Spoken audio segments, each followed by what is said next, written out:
Television Company. The Queen Mother is admitted to hospital.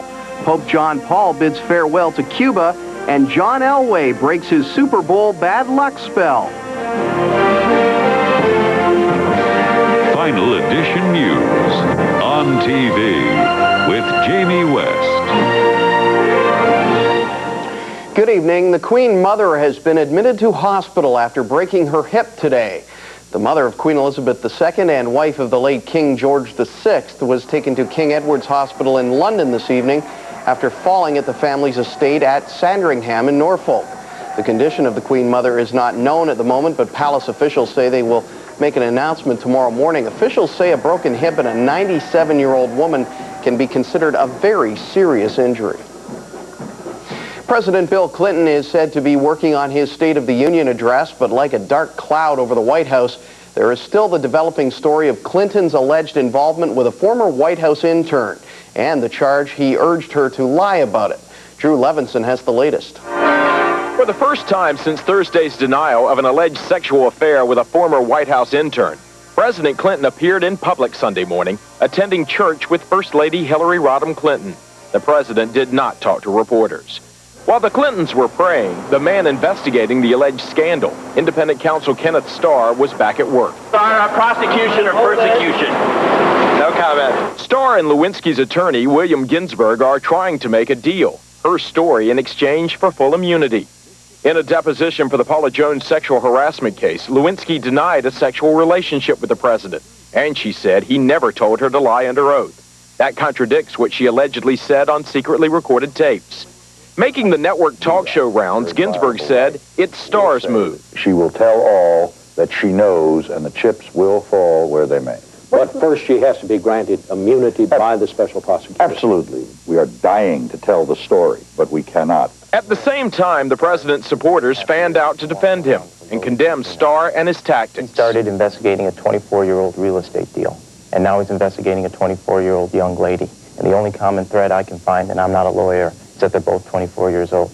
We wiring up people in hotels, feeding them whiskey, trying to get them to talk and everything else. This is a scuzzy investigation, and I guarantee you one thing, that when the facts come out, people are going to be repulsed by it. With each day bringing new revelations about the supposed relationship and the polls showing an increasing awareness about the sex scandal, the question is, can the president keep his silence until after the State of the Union address? Drew Levinson, CBS News, the White House. Pope John Paul II wrapped up his 5-day visit to Cuba today.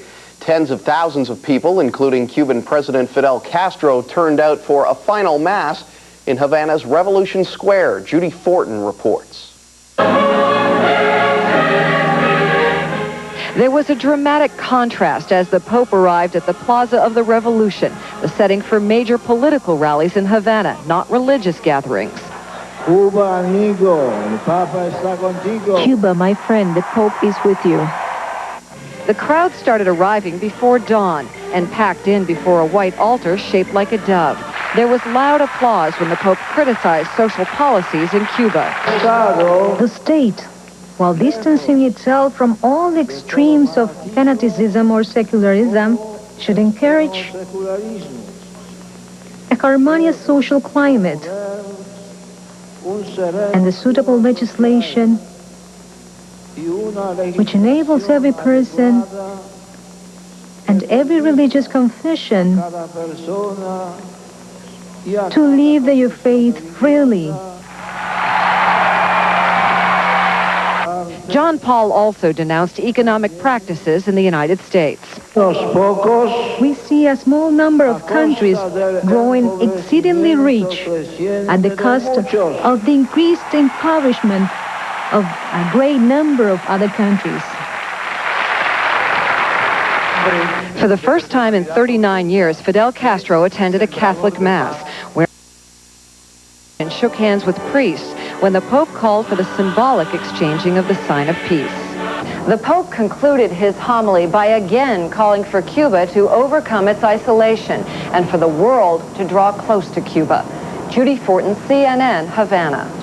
And there's a report the daughter of Cuban President Fidel Castro has requested political asylum in Spain. 41-year-old Alina Fernandez escaped from Cuba in 1993. News of her asylum plea surfaced as Pope John Paul wrapped up his historic visit in the island. She has been a vocal critic of Castro, accusing him of failing her as a father and of failing the Cuban people as their leader. A snowmobile accident has left 2 Bradford men dead. Police say the 2 were killed after their snowmobiles collided head-on the frozen Holland River in Queensville. The men are identified as 20-year-old James Purnell and 43-year-old David Hibbett. 22 people have died in snowmobiling-related accidents in Ontario this year. A prisoner was killed at the Joyceville Institution in eastern Ontario today. Officials say 27-year-old Jody McCauley was found this morning bleeding on the floor of his cell. McCauley was pronounced dead at Kingston General Hospital. Provincial police and corrections officials are investigating. Over 100,000 customers south of Montreal are still without power. Today marked day 20 without electricity. Hydro-Quebec crews are making progress and are connecting the last 4 kilometers of cable required to get hydro restored to everyone. In eastern Ontario, more than 2,700 customers remain in the dark. The Canadian Federation of Independent Business has come out against the proposed merger of the Royal Bank and Bank of Montreal. Federation President Catherine Swift says people in small towns could end up with just one bank in their communities. Meanwhile, Ontario Finance Minister Ernie Eves says he believes widespread layoffs would result from the merger. The new banking entity would form one of the largest banks in North America, worth about $40 billion. The former chief of the Assembly of First Nations has a new job. Ovid McCready is now a special professor in the Department of Native Studies at the University of Sudbury. McCready played Meet the Press this week, as OnTV's Andy Bryce reports. I intend to be the same old talking head. Ovid McCready was a talking head for the Assembly of First Nations for more than 6 years. His new life as a professor comes after his defeat as Grand Chief. I wasn't wounded by it, okay, because I did my best, and I'm very confident with what I contributed. I feel good about what I did. Since his departure from the national scene, a number of important steps have been taken.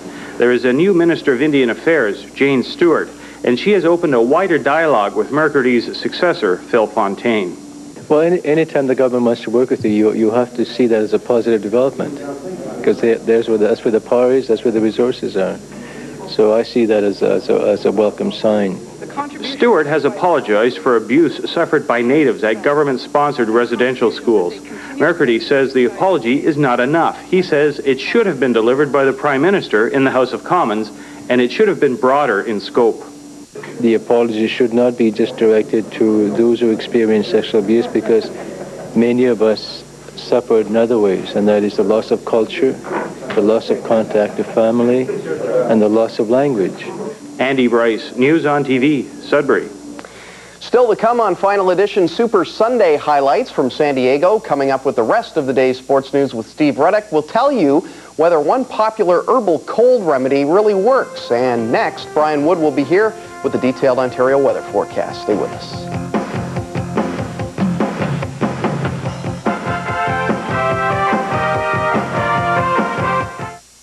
Tonight's news is brought to you by Home Life State Realty. Your roof won't last the lifetime of your home, so why spend a lot of money getting it fixed over and over again when you can get a permanent roof from high-grade steel roofing systems? High-grade manufactures and installs steel shakes, which will last the lifetime of your home. These roofs are strong, lightweight, and maintenance-free, and they're available in a variety of attractive colors. Shake things up in your neighborhood. Give your home the charm of old-style shakes with the lasting quality of steel. Call high-grade steel roofing systems today. After all, you want the best. A new glorious year begins. Resist no longer. Surrender to the Phantom of the Opera. A new block of tickets are now on sale for my spectacular show. Now in its 9th record-breaking year at the Pantages Theatre in Toronto. By Phantom by phone, 416-872-2222. I wanted the store to be comfortable, and I wanted the people or customers to feel at home in this. I don't want them to be intimidated in the store, so it has a warm feeling, this store. But you know, when it comes down to the short strokes, what really counts is the price right, and the price is right at Hamilton Appliance Center. You know, you can have the sweetest looking appliance store in the world, but if you haven't got the right price, you can forget it. Hamilton Appliance and Fireplace. Welcome back to coverage of the four-man late for the meeting race. And Frank, we're here with the guys from accounting and their Neon from Chrysler. Gene, look at their start time. Now that's a hair faster than last week. Frank, you have to give credit for that 132 horsepower engine. Oh, they're taking a shortcut through the alley. Oh, a wrong turn. That's going to cost them time, Frank. They got a perfect line through the S-turn. Talk about working in unison. Look at that. And wow, this could be a new record. It's a 98 Neon. Yes, with Arenado. 0 down and $299 a month. Includes freight and taxes. Only at your local Chrysler dealer.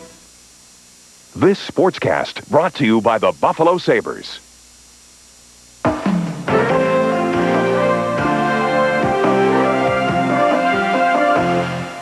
And Brian Wood joins us now with a look at the detailed Ontario weather forecast. Brian?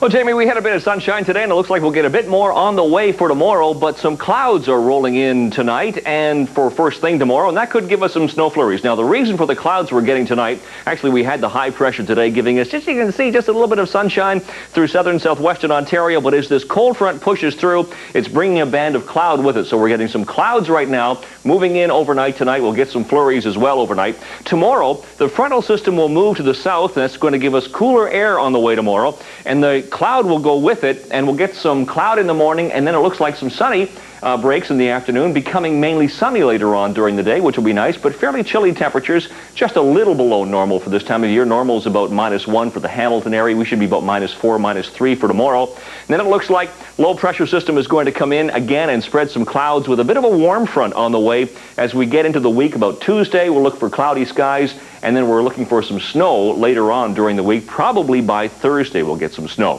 Let's start with our forecast now for southwestern Ontario. Windsor, Sarnia, clouds, flurries, -1 tomorrow. London, St. Thomas, clouds and -2. Hamilton will get some sunshine tomorrow after a cloudy start, high of -3. St. Catharines, Fort Erie, partly cloudy and -3.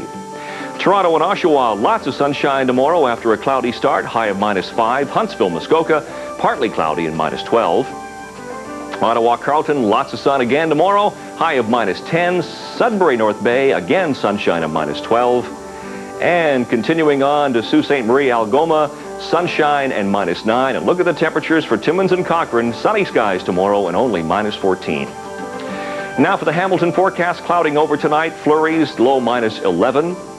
Tomorrow we'll have clouds to start, but then lots of sunshine later on, a high of -3. And for Tuesday, becoming cloudy again, we'll get some flurries and a high of -1. Sun up tomorrow, 7:43, sunset 5:21. Temperature, humidity right now is 80%. The wind's west 15, barometer 102.2 and going up. The temperature now has fallen to -3, but the winds are dying off, so the wind chill isn't too bad, about -10. So the sun was sure nice to see today. We should see more on the way for tomorrow. Enjoy the sunshine because it looks like it's back to clouds on Tuesday. Here's our 5-day forecast.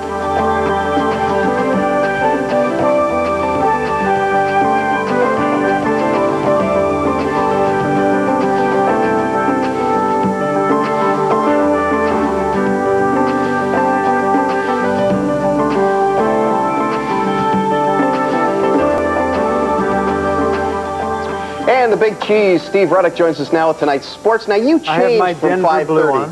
Yeah. I have my Denver blue on. And what did you have on at 5:30? Denver you had blue. No. You had green and gold. Denver. I guess we you can have to wear that because that is yours. I guess we can take this and just do that with it.